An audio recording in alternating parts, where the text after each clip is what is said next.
Sarah was such a sweet girl. Hello, everyone. How y'all doing? The confession that followed was fragmented. I got dinner right now. Punctuated by sobs and long periods of silence. I got barbecue chicken, fried plantains, more than half his life.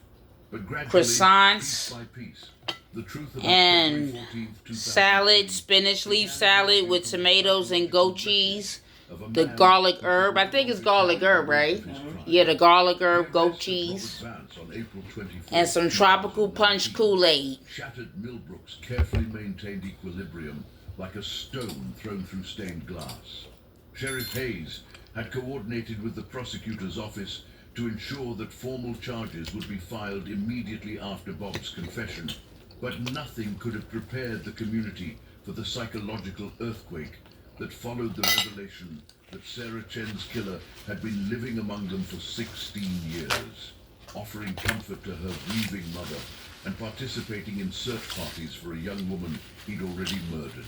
Linda Chen received the news at her apartment in Lansing, where she'd been preparing for another day at the factory where she'd worked since exhausting her savings during the early years of Sarah's disappearance. Detective Sullivan called her at 6:30 a.m., his voice heavy with emotions he'd learned. I'm only eating one piece of chicken for now. Linda's first reaction was I'll eat the rest later. I'll eat my other piece of chicken later. The call had been disconnected. When she finally spoke, her words came in fragments. Questions about evidence and DNA and whether Sarah's body had been recovered, interspersed with sobs that seemed to emerge. I thought that was a knock at the door. A region of maternal anguish that had been frozen for 16 years and was now thawing with devastating intensity.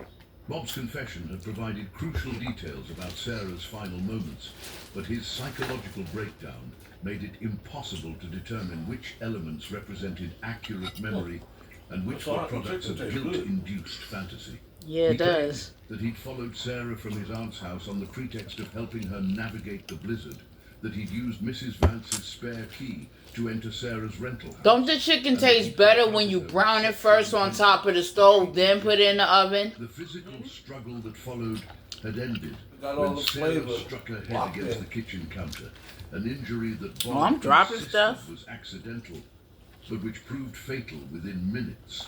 According to Bob's fragmented account, he'd spent hours in Sarah's house deciding what to do with her body, eventually loading her into his medical center maintenance truck and driving to a location he described only as where she could rest peacefully.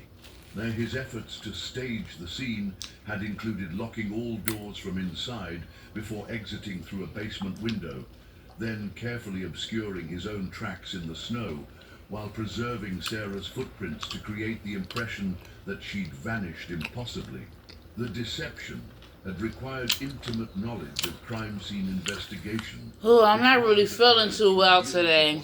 Forensic television shows. I'm tired, my head hurt. An irony that wasn't lost on investigators who'd been mystified by the scene's apparent impossibility. The community's reaction to Bob's arrest revealed fault lines that had remained hidden for decades. People who'd known Bob since childhood struggled to reconcile the helpful handyman with the calculated killer described in police reports.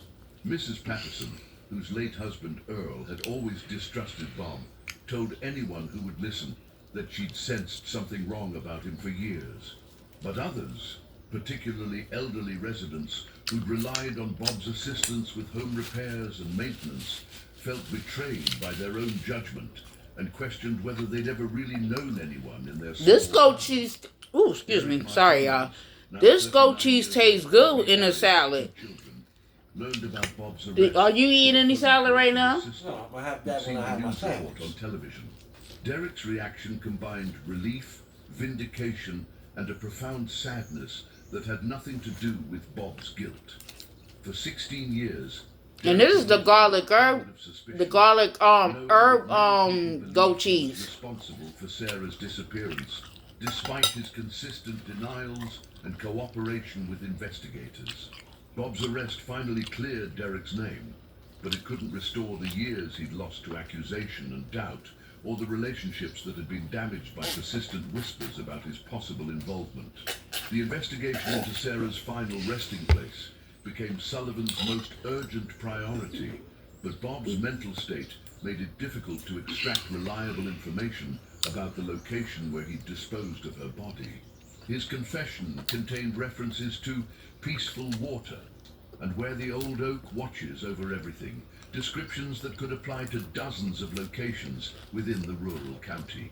Search teams equipped with ground-penetrating radar began systematic examination of areas that matched Bob's vague descriptions, while Sullivan continued interviewing him in hopes of obtaining more specific details about Sarah's burial site.